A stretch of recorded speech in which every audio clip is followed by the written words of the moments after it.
눈물로 남맥이 된 방 안에 소리도 없이 허락도 없이 난입한 이름 없는 눈들이 쉴 틈 없이 내 상처를 쫓는다. 무심한 클릭 소리가 근처에서 지겹게 울린다.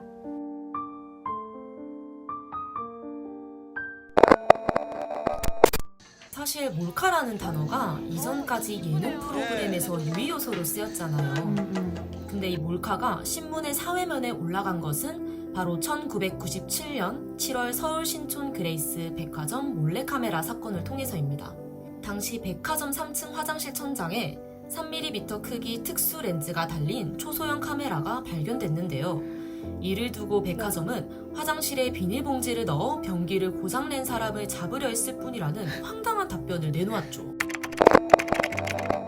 1996년에 개설한 이 국내 최대 음란물 사이트라고 하는데요. 겨우 2016년에서야 폐지된 이 사이트는 100만 명 이상의 회원을 유지하며 불법 촬영물과 성착취 영상을 제작하고 유통했었습니다. 그런데도 이 불법 촬영물은 사람을 통해 끊임없이 유포가 되었었어요. 최근에도 홍익대 누드 모델 몰카와 양진호 한국미래기술 회장의 불법 촬영물 유통 주도, 정준영 사건, 많은 사람들을 충격에 빠지게 만든 엠번방까지 범죄의 질은 나날이 악화할 따름입니다. 지난해 경찰이 미국, 영국 등 38개국 수사기관과 공조해서 웰컴 투 비디오 한국인 회원 235명을 밝혀냈었습니다. 세계적으로 골머리를 쌌던 웰컴 투 비디오를 외국 서버를 통해 한국인 손 씨가 운영하고 있음이 세상에 밝혀지며 국제적 망신을 사기도 했습니다. 웰컴 투 비디오에는 주로 아동, 청소년을 대상으로 저지른 범죄예요. 유아, 아동, 청소년에게 범죄를 저지른 그들 중 형을 선고받은 이 중 D씨의 선고를 한번 살펴볼게요. 이 D씨는 일정 기간 동안 아동 청소년 관련 기관을 운영하거나 취업할 수 없게 하는 제도, 아동기관 취업 제한 제도를 선고받았다는데 너무 당연한데도 이게 벌인가 하는 의문도 들고 벌금 200만 원을 선고하며 취업 제한 명령 면제가 이루어지기도 했다 합니다.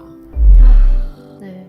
반면 성범죄에 아주 단호하기로 유명한 미국은 징역 5년에서 15년의 중형을 전과 여부와 상관없이 최소 의무 형량 5년, 성범죄 전과가 있다면 최소 의무 형량은 15년으로 선고하고 웰컴 투 비디오 사건에 대해서 극악 무도한 범죄 행위를 아주 강력히 처벌했다고 합니다.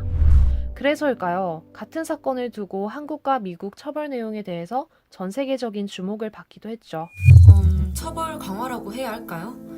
디지털 성범죄에 해당하는 법을 최근에 개정하긴 했습니다. 2020년 5월 6일 엠번방 사건으로 국민적 분노가 거세지자 성폭력 특별법 개정안을 내놓았어요.